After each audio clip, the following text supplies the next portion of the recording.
Eu saúdo a todos na paz do Senhor Jesus, evangelista Norberto Chiavarelli, mais um dia trazendo uma palavra de fé para a vida de todos. E o objetivo é que todos tenham mais fé, mais sede e mais fome da palavra e da presença de Deus. E hoje o texto base está em Mateus, no capítulo 9, do versículo 9 ao versículo 13. O cabeçalho do texto diz: a vocação de Mateus. E Jesus, passando adiante dali, viu assentado na alfândega um homem chamado Mateus e disse-lhe: segue-me. E ele, levantando-se, o seguiu. E aconteceu que, estando ele em casa sentado à mesa, chegaram muitos publicanos e pecadores e sentaram-se junto com Jesus e seus discípulos. E os fariseus, vendo isso, disseram aos seus discípulos: por que come o vosso mestre com os publicanos e pecadores? Jesus, porém, ouvindo, disse-lhes: não necessitam de médico os sãos, mas sim os doentes. Ide, porém, e aprendei o que significa: misericórdia quero e não sacrifício, porque eu não vim para chamar os justos, mas os pecadores ao arrependimento. Glorificado seja o nome do Senhor Jesus Cristo. Meus amados, Jesus encontra-se com um homem chamado Mateus, que após esse encontro com o Senhor Jesus, ele nunca mais desgrudaria de Jesus, sendo em seguida, ele em seguida foi convocado pelo Senhor Jesus para fazer parte dos 12 discípulos, que mais tarde seriam chamados apóstolos. Mateus era publicano, ou seja, coletor de impostos da alfândega, nos domínios do rei Herodes Antipas, em Cafarnaum, que era o local do porto do mar da Galileia. E a fama de Mateus, como de todos os publicanos, não era das melhores. Ele era visto como todo publicano, como um homem desumano, ladrão, corrupto. Assim era a fama dos publicanos. E Jesus, ao dizer para Mateus segui-lo, imediatamente o fez, deixando para trás seu material de trabalho como coletor de impostos. Mateus preparou um grande banquete para Jesus e seus discípulos, mas também estavam na casa muitos publicanos e pecadores, homens com má fama. Afinal, em áreas portuárias, em qualquer lugar do mundo, até os dias de hoje, sempre foram marcadas por crimes diversos. Mateus atraía para si este tipo de pessoas. Os fariseus religiosos presentes na casa, ao perceberem que Jesus e seus discípulos estavam sentados à mesa, ao lado de homens perversos, ladrões, corruptos, enfim, todo tipo de criminosos, de homens ligados a algum tipo de prática ilegal, questionaram os discípulos, dizendo: por que come o vosso mestre com os publicanos e pecadores? Como nos dias de hoje, meus amados, muitos religiosos são perseguidores daqueles que procuram fazer o bem. Os fariseus estavam na casa de Mateus não para participar da reunião de forma amigável, mas sim para acusarem Jesus e os seus discípulos de qualquer pecado cometido na visão religiosa deles. Os fariseus são como os líderes que impõem regras, normas, doutrinas, usos e costumes para escravizarem os fiéis. É o chamado terror nas mãos dos líderes. E Jesus veio à Terra com outra proposta, de dar liberdade para todos que desejassem caminhar com Deus aqui na face da terra.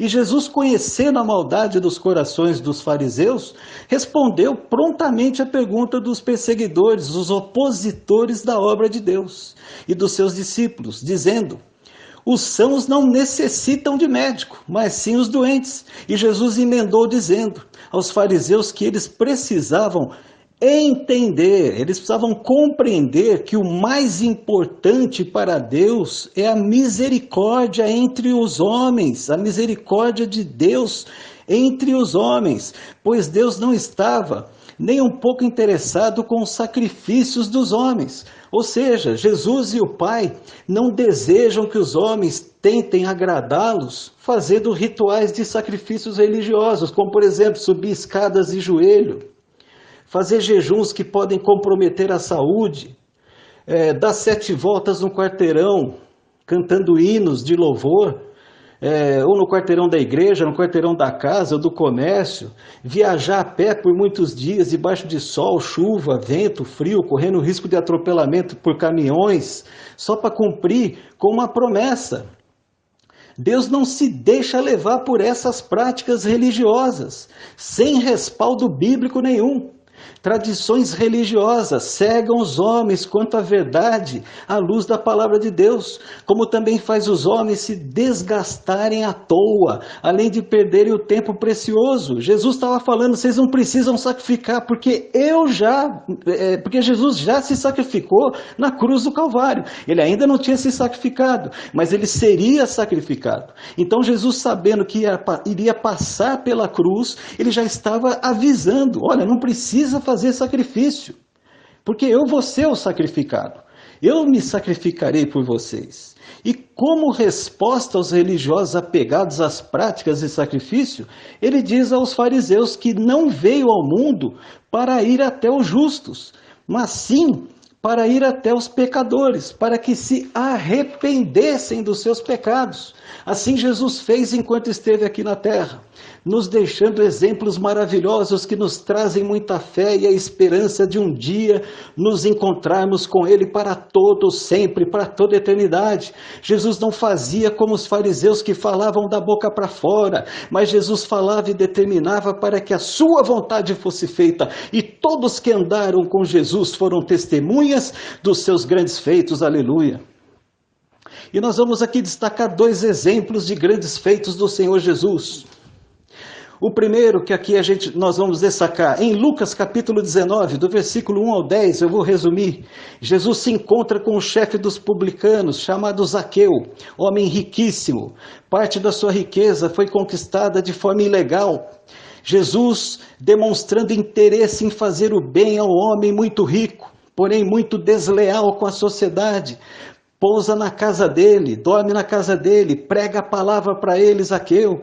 Zaqueu se arrepende e promete doar metade das suas riquezas aos pobres. E as pessoas que ele subornou, cobrou taxas e impostos de forma abusiva. Zaqueu disse para Jesus que devolveria 4 vezes mais o valor roubado, aleluia. E Jesus, tomado de muita alegria e satisfação, declarou que a salvação eterna de Zaqueu entrou naquela casa, na casa de Zaqueu naquele dia. Ou seja, Jesus, que veio à terra para os doentes, foi à casa de Zaqueu, sendo ele, Jesus, o Salvador eterno de Zaqueu. Zaqueu recebeu o Salvador. Se dependesse dos fariseus, Zaqueu jamais seria salvo. Glorificado seja o nome do Senhor Jesus Cristo, aleluia.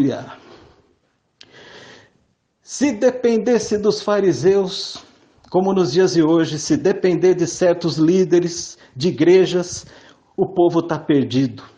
Se depender de certos líderes de igreja nos dias de hoje, meus amados, o povo tem que orar muito, tem que buscar muito a Deus e pedir discernimento espiritual, porque muitas seitas estão roubando a fé das pessoas, a fé genuína em Cristo.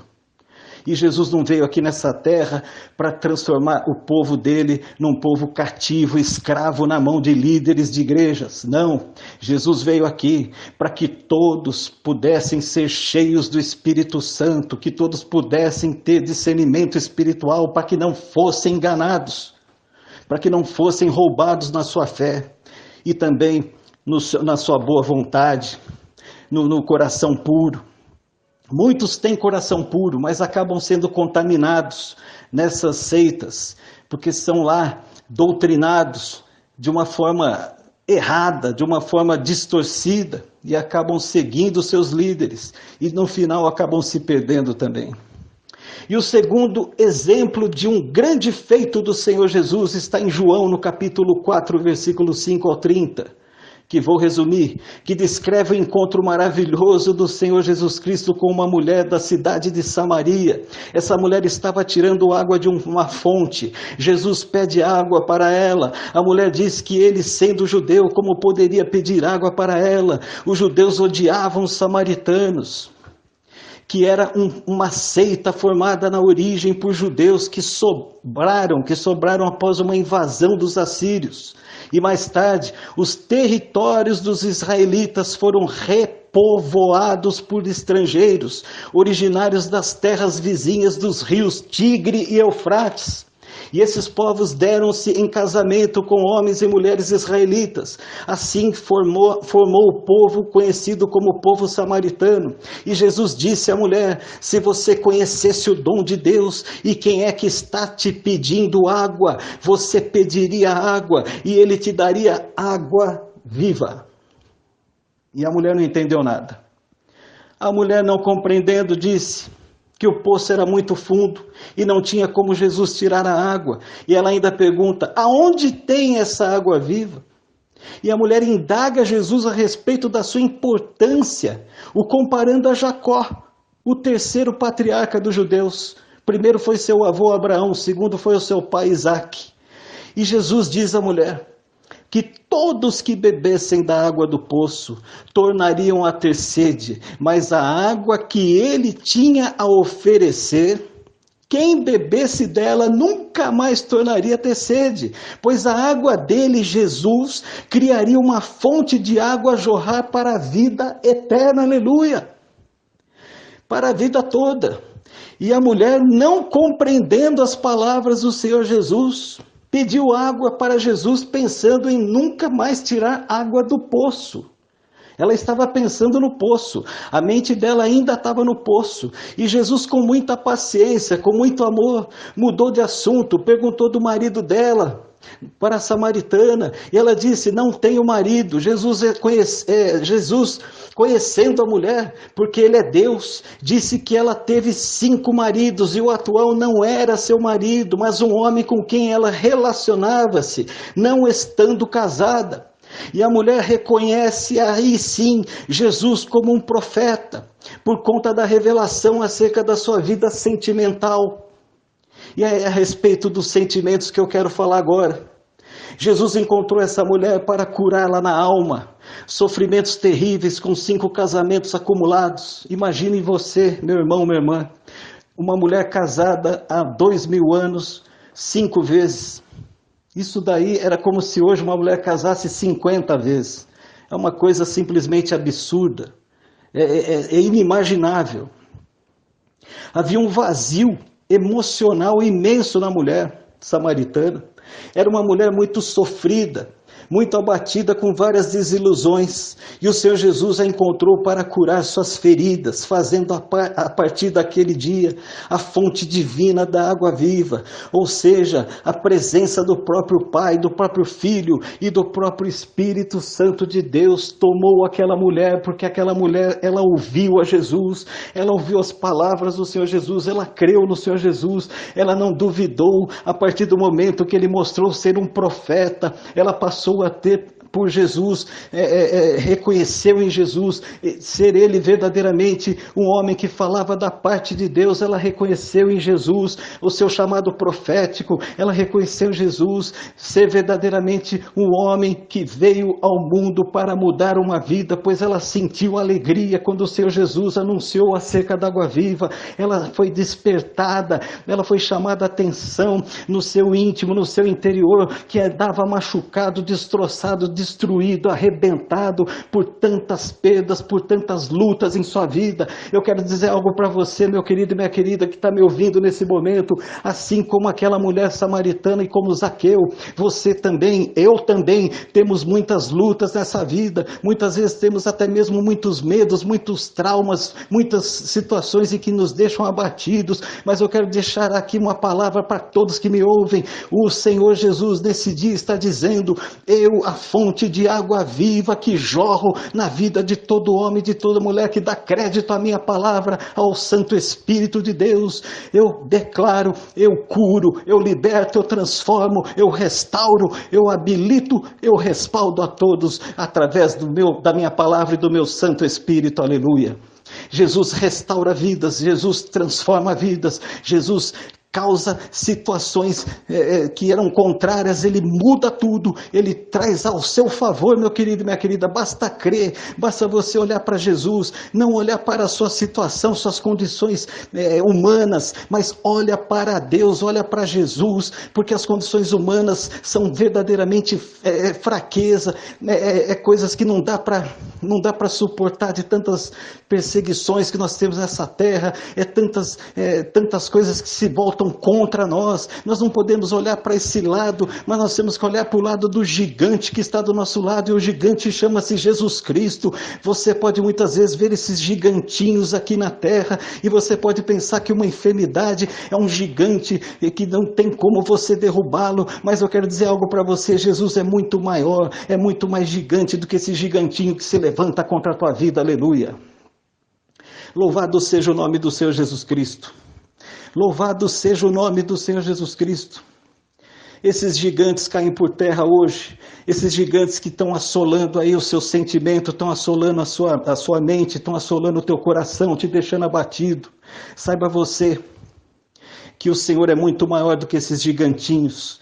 O Senhor é muito mais gigante, o Senhor é infinitamente mais gigante, eu quero te dizer. Em nome do Senhor Jesus Cristo, receba essa palavra. Foi essa palavra que o Senhor nos entregou nesse dia. Em nome do Senhor Jesus, aleluia. Meus amados, nós estamos no YouTube e eu peço a todos para que acione o sininho, se inscrevam no canal e curtam a mensagem para poder nos ajudar, para que o canal possa crescer e nós possamos ter mais divulgação do vídeo no próprio YouTube. Que Deus abençoe a todos, em nome do Senhor Jesus.